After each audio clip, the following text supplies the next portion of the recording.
नमस्कार शेतकरी बांधवांनो, ॲग्रिकल्चर हवामान या यूट्यूब चॅनलवर मी नितीन काळे आपलं स्वागत करतो.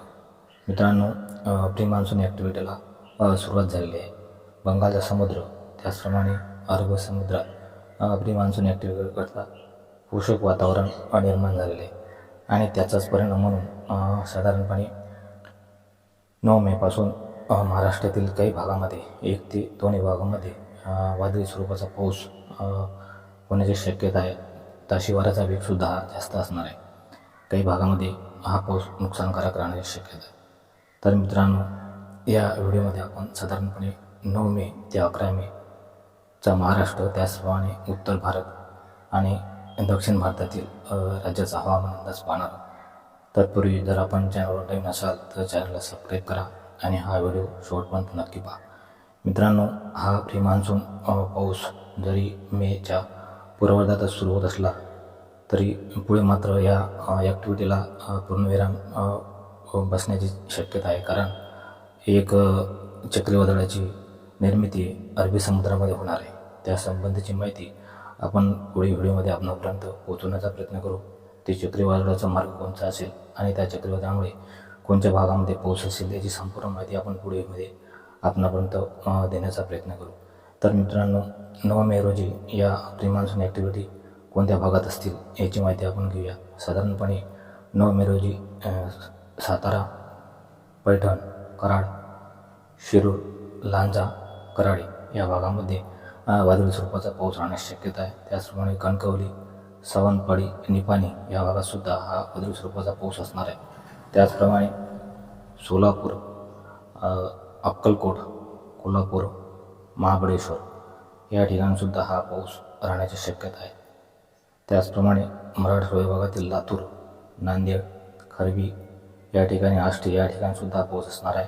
जामखेडलासुद्धा हलक्या स्वरूपाचा पाऊस राहण्याची शक्यता आहे. त्याचप्रमाणे लोहा पुरण या ठिकाणीसुद्धा हा पाऊस राहण्याची शक्यता आहे. बारबडी या ठिकाणीसुद्धा पाऊस राहण्याची शक्यता आहे. मित्रांनो, पूर्व विदर्भातील बहुतांश भागामध्ये या वादळी स्वरूपाचा पावसाची उपस्थिती असणार आहे. त्याचप्रमाणे पश्चिम विदर्भातील काही भागामध्ये सुद्धा वादळी स्वरूपाचा पाऊस राहण्याची शक्यता आहे. पूर्व विदर्भातील नागपूर, भंडारा, गोंदिया, चंद्रपूर, गडचिरोली या भागामध्ये हा वादळी स्वरूपाचा पाऊस असणार आहे. तर पश्चिम विदर्भातील अचलपूर, अमरावती, वाशिम, यवतमाळ, पुसद, उमरखेड, डिग्रस, पांढरकवडा, वर्धा या ठिकाणीसुद्धा हा पाऊस असणार आहे. पुलगाव या ठिकाणीसुद्धा पाऊस असणार आहे. त्याचप्रमाणे हिंगणघाट या ठिकाणीसुद्धा हा पाऊस असणार आहे.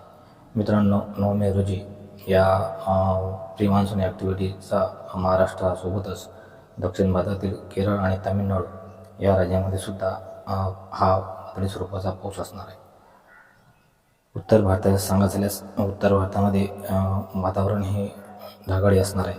त्याचप्रमाणे मित्रांनो, 9 मे रोजी उत्तर भारतातील बहुतांश राज्यांमध्ये पावसाची शक्यता नसली तरी पहाडी भागामध्ये मात्र हलक्या स्वरूपात पाऊस राहण्याची शक्यता आहे. पूर्वोत्तर राज्यातसुद्धा 9 मे रोजी वादळी स्वरूपाचा पाऊस राहण्याची शक्यता आहे.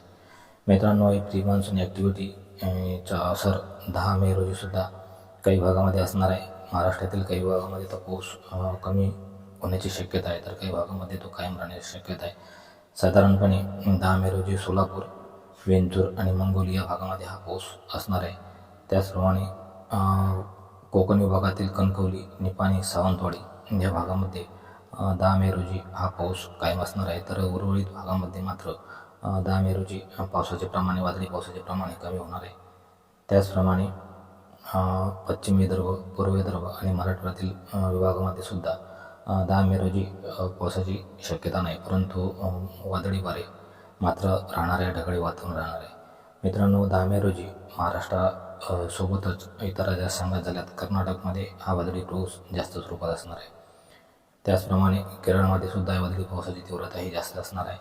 तामिळनाडू या राज्यातसुद्धा या वादळी पावसाची तीव्रताही जास्त असणार आहे. नुकसानकारक पाऊस तामिळनाडू, केरळ आणि कर्नाटक या राज्यामध्ये होण्याची शक्यता आहे. त्याचप्रमाणे आंध्र आणि तेलंगणा या राज्यातसुद्धा प्री मान्सून हा वादळी पाऊस नुकसानकारक होण्याची शक्यता आहे. मित्रांनो, तापमानात सांगत झाल्यास या 2 दिवसामध्ये तापमानात 1 ते 2 अंश डिग्री सेल्सिअसने घट होण्याची शक्यता आहे. उत्तर भारताचं सांगत झाल्यास उत्तर भारतामध्ये 10 मे रोजी पावसाची शक्यता नाही, परंतु जम्मू काश्मीर आणि पूर्वोत्तर राज्यामध्ये मात्र हलक्या प्रमाणात पाऊस होण्याची शक्यता आहे. मित्रांनो, 11 मे रोजी पुन्हा या पावसाची व्याप्ती कमी होणार आहे, तीव्रता कमी होणार आहे. महाराष्ट्रातील बऱ्याच विभागामध्ये पाऊस हा कमी होण्याची शक्यता आहे. 11 मे रोजी करमभेन, पाटीलवाडी या ठिकाणी हा पाऊस असणार आहे. फाळे, शेलोडी या परिसरात हा पाऊस होण्याची शक्यता आहे. दौंड, पंढरपूर या परिसरामध्ये हलक्या प्रमाणात पाऊस होण्याची शक्यता आहे. महाराष्ट्राव्यतिरिक्त इतर राज्यात सांगत झाल्यास 11 मे रोजी कर्नाटक या राज्यामध्ये हा वादळी स्वरूपाचा पाऊस जास्त प्रमाणात राहण्याची शक्यता आहे. त्याचप्रमाणे केरळ राज्यातसुद्धा हा पाऊस जास्त प्रमाणात राहण्याची शक्यता आहे. तामिळनाडू राज्यामध्ये सुद्धा हा वादळी पाऊसची तीव्रता ही जास्त असणार आहे. त्याचप्रमाणे झारखंड, पश्चिम बंगाल या राज्यामध्ये सुद्धा हा वादळी स्वरूपाचा पाऊस 11 मे रोजी असणार आहे. त्याचप्रमाणे पूर्वोत्तर राज्यातसुद्धा नुकसानकारक पाऊस 11 मे रोजी होण्याची शक्यता आहे. उत्तर भारतात सांगायचं झाल्यास उत्तर भारतातील बहुतांश राज्यामध्ये पावसाची शक्यता नसली तर काही राज्यामध्ये निश्चितच वादळी स्वरूपाचा पाऊस होण्याची शक्यता आहे. जम्मू काश्मीरमध्ये हा वादळी स्वरूपाचा पाऊस असण्याची शक्यता आहे. त्याचप्रमाणे हिमाचल प्रदेश आणि मेघालय या राज्यामध्ये सुद्धा हा वादळी स्वरूपाचा पाऊस होण्याची शक्यता आहे. मित्रांनो, पूर्व मान्सून ॲक्टिव्हिटी ह्या साधारणपणे 15 मेपर्यंत अशाच विविध भागामध्ये किंवा विविध राज्यामध्ये कायम राहण्याची शक्यता आहे. परंतु 15 मे नंतर पुन्हा तापमान वाढीला सुरुवात होणार आहे. कारण ही प्री मान्सून ॲक्टिव्हिटी 15 मे नंतर पुन्हा कमी होणार आहे.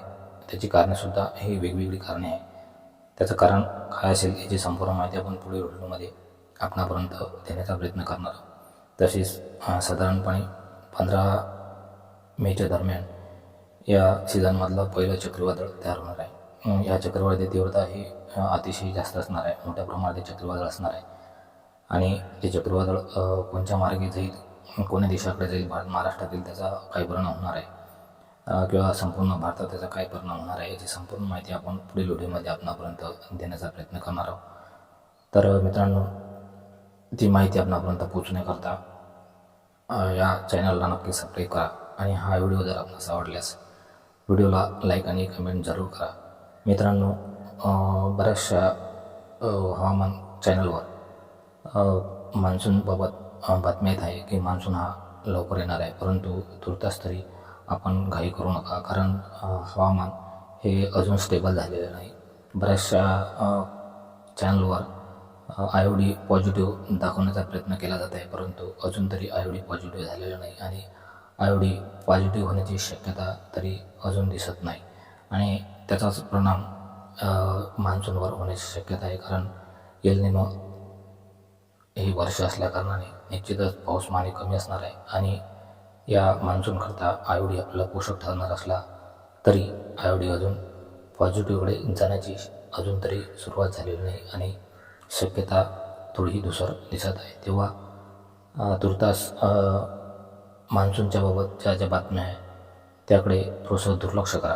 कारण प्रत्येकजण आपल्या चॅनलवर काहीतरी माहिती टाकण्याचा प्रयत्न करतो, परंतु त्या माहितीमुळे नक्कीच शेतकरी बांधवांचे नुकसान होण्याची शक्यता आहे. तेव्हा पेरणीची किंवा पुढील नियोजनाची तुर्तास घाई करू नका, परंतु मान्सूनपूर्व किंवा हंगामपूर्व ज्या आपल्या मशागती आहे त्या मशागती निश्चितच तयार ठेवा.